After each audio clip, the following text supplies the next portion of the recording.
Compelling story about Mia's journey of resilience and hope. Mia Muggins was a scrappy little thing, with bright eyes and a belly that rumbled louder than a passing train. She lived in a tiny, crumbly house with her mother, who worked 3 jobs and still never had enough pennies to fill a piggy bank. Their house was so small that if you sneezed too hard, the whole place might shake like a jelly pudding. Mia's shoes had more holes than a cheese grater, and her school lunchbox was usually as empty as a magician's hat after a bad trick. She became quite the expert at pretending she wasn't hungry, even when her stomach was performing a rather dramatic opera of grumbles. At school, the other children had gleaming lunchboxes packed with sandwiches, fruit, and even chocolate biscuits. Meanwhile, Mia had, well, let's not talk about what she had. It was too tragic. Mia quickly learned that being poor was not just about having no money. It was about feeling invisible. It was about pretending you didn't want to go on the school trip to the zoo because zebras are actually quite boring. It was about saying, "I don't like birthday parties," when really she just couldn't afford a present for the birthday child. And the worst part? The dreadful, awful, abominable fear that she would always be this way, forever.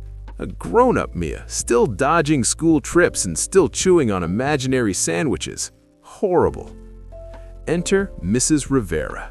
She was a magnificent woman with curly hair that looked like it had been electrocuted and glasses the size of dinner plates. She had the peculiar talent of spotting a struggling child from a mile away. One day, she pulled Mia aside and said, "Mia, my dear, you must apply for this scholarship." Mia blinked. "Scholarship? That's for clever children." "Piffle," said Mrs. Rivera. "It's for determined children. And you, my dear, are more determined than a cat stuck in a biscuit tin."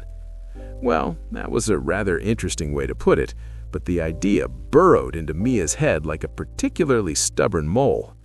So, after much fretting and chewing of fingernails, Mia applied for the scholarship. And guess what? She got it!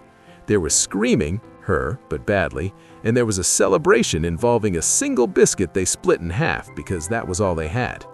Mia threw herself into her studies like a squirrel into a pile of acorns. She found a mentor, a kind woman named Dr. Puddlewick, who was as brainy as she was kind. Dr. Puddlewick showed Mia all sorts of marvelous things, like libraries full of books and free courses, and how to budget without ending up in a tragic heap on the floor. Slowly, Mia began to see a tiny flicker of a future where she wasn't just the poor girl with the empty lunchbox. But here's the thing. Escaping poverty isn't just about money. It's about believing you deserve something better. And that, dear reader, is harder than squeezing an elephant into a teapot. Mia had to remind herself that she wasn't just some invisible creature in the corner. She was smart, strong, and as stubborn as an old boot. She started to dream bigger dreams, ones that involved universities, travels, and maybe even a future where she could buy her mother a house that didn't shake like jelly pudding. She even made a promise. One day, she would help children just like her, because no one deserves to go through life pretending they don't like zebras. Conclusion, a message to you, dear reader. So, what have we learned from the tale of Mia Muggins? We've learned that a girl with holey shoes and an empty lunchbox can still become something quite extraordinary. We've learned that a single act of kindness, like Mrs. Rivera's encouragement, can change the course of a life. And most importantly, we've learned that determination is a bit like magic. It can turn the impossible into the possible.